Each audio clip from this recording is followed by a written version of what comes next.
Welcome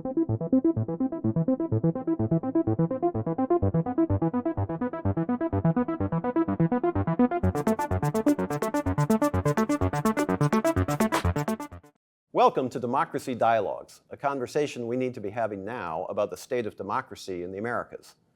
I'm Eric Farnsworth, your series host, for 2 years now bringing you the most pressing democracy issues in the Americas on the first Thursday of each month.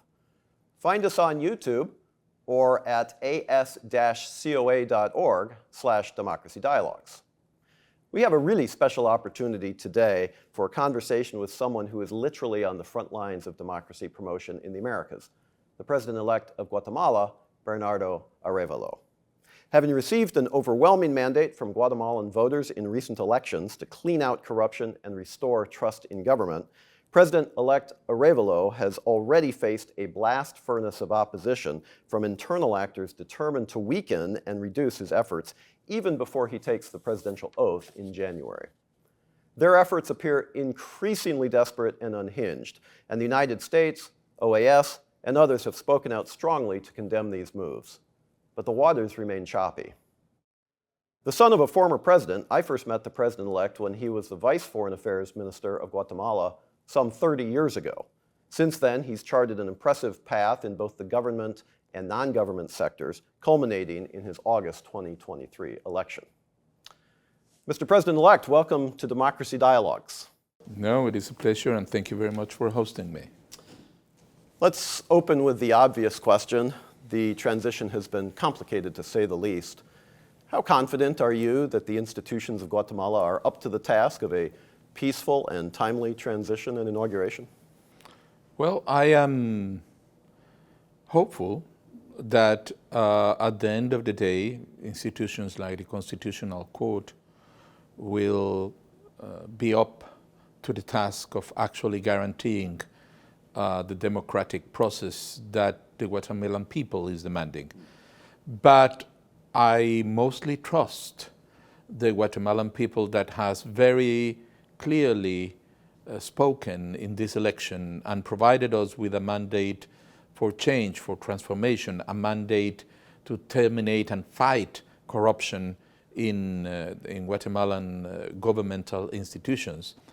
And the ones are the ones that have been celebrating our victory, not as a partisan victory, but as a victory of the people as a whole, and the ones that are now on the streets protesting against the attempts by corrupt judicial institutions to try to derail this transitional process and betray the will of the people as it was expressed in the elections.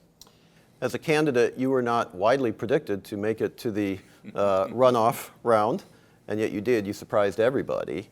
What was it in your message that you think resonated with the Guatemalan people? What were they looking for? I think that we were very clear from the beginning to actually underscore the need to have a positive outlook.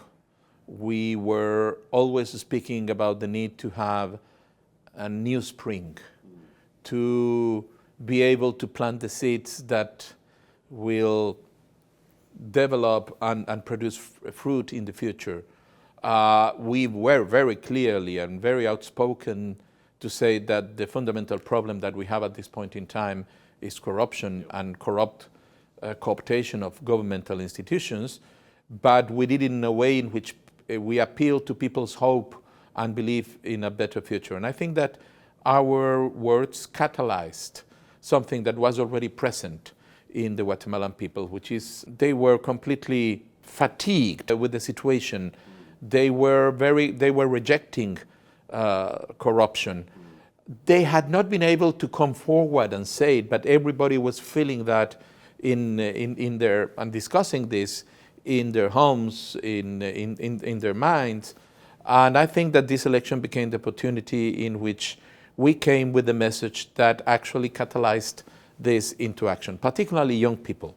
And it's important to understand that what we have had in Guatemala is a situation in which it has been the young voters, the ones that set up the trend to actually believe that we could actually come out of this current political system and build something better in our future. And I think that the rest of society followed them. So it is hope, hope in the future. I love your expression of a new spring or a renewal. Guatemala is the land of eternal spring, so somehow it's actually a play on the national motto, but what a great visual for people to look at. You know, we talk about judiciaries and actions against you and corruption, etc. But these are sort of general points. Give us some specific instances. What specifically has been happening to you, your party, that you would consider to be anti-democratic and trying to keep you, uncomfortable in the transition going to the inauguration? Well, the moment that we won second place in the election and went into the second round, all the corrupt parties and these corrupt structures in government entered into panic mode. And they immediately began with attempts to try to disqualify us using spurious cases and fabricating accusations to disqualify us from running, so that the third runner-up, who was the official candidate, could actually be the one that goes into the ballotage. What happened is that the Constitutional Court responded to our injunction and said that not according to the legislation, there could be no action against a political party during electoral season, the electoral period. And so that their attempt was derailed. We went into the second round. We won resoundingly. Then they continued with their attacks against us. But then when they saw that actually they began to claim that there was a fraud, which was not the case. The elections were observed by several international and national missions. Everybody certified that they were clean, transparent, and pacific. And they were nevertheless trying to claim that there was a fraud, and they began to attack us. And when the electoral tribunal actually ruled in our favor every time and upheld the popular results, they turned against the electoral tribunal, which has been the subject of savage attacks in the last weeks, particularly, trying to shadow on the idea that actually they were competent, that they carried out a proper electoral process, and so on and so forth. Questioning their credibility. Questioning absolutely their credibility, because if they question their credibility, they can bring up again the accusation of fraud, which has already been discarded by every actor.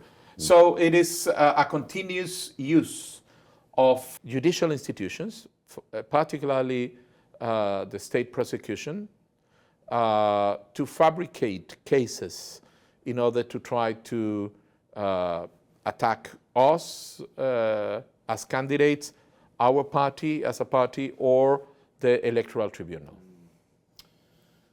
Do you fear for your supporters or your party or even yourself in terms of potential violence in this circumstance? Well, there is currently the level of protest, of popular protest against what they are trying to do is very high, and people are spontaneously going into manifestations in the streets. We have been very clear to insist that, we have a constitutional right to protest, but that it has to be carried out peacefully, because we are aware that one of the things that they have been planning to do is try to provoke violence in order to justify repression and claim the need to suspend constitutional guarantees, which then will just create a huge chaos in our country. It's a very cynical approach. They are desperate because they have seen that this almost perfect corruption system that has managed to penetrate Congress, local power, the judiciary, is going to crumble the moment that you have a government that is committed to fighting corruption and promoting transparency. Mr. President-elect, what's your message to the international community? Are you getting the support you need? Are there other things that you would like to see? Is there a message that you would like to deliver in terms of outside observers, how we can support democracy in Guatemala? Now, we are very, very glad and very satisfied with the level of international support that we have been getting from international organizations, from other countries, the United States particularly, but the OAS has been doing a great job in their mission of observing the elections and then reporting all these abuses that have been taking place. And the Secretary General specifically. The Secretary General specifically, yes. and he has issued yes. reports that are really very clear and transparent about the nature of the political process in Guatemala at this point in time. So what we would like is the international community to continue observing and condemning attempts to derail democracy and rule of law in Guatemala, because they do matter in order to provide to internal actors the strength and the will to continue fighting in difficult conditions. Because when you fight against a government or institutions that use judicial institutions as their means of aggression, then everybody is at risk. But the determination is there, and international support is going to be key to sustain it. Mr. President-elect, I congratulate you. I wish you well, and I want to thank you for joining us here at Democracy Dialogues. This has been a personal pleasure for me, but also this is a very important conversation. I want to thank you for joining us here today. No, it has been a pleasure, and well, I hope that we continue the conversation in another opportunity. I look forward to that. And to all of you, our thousands of regular viewers, we thank you for joining us as well. And we ask you to continue on as we try to ensure that democracy delivers for Guatemala and for all of us.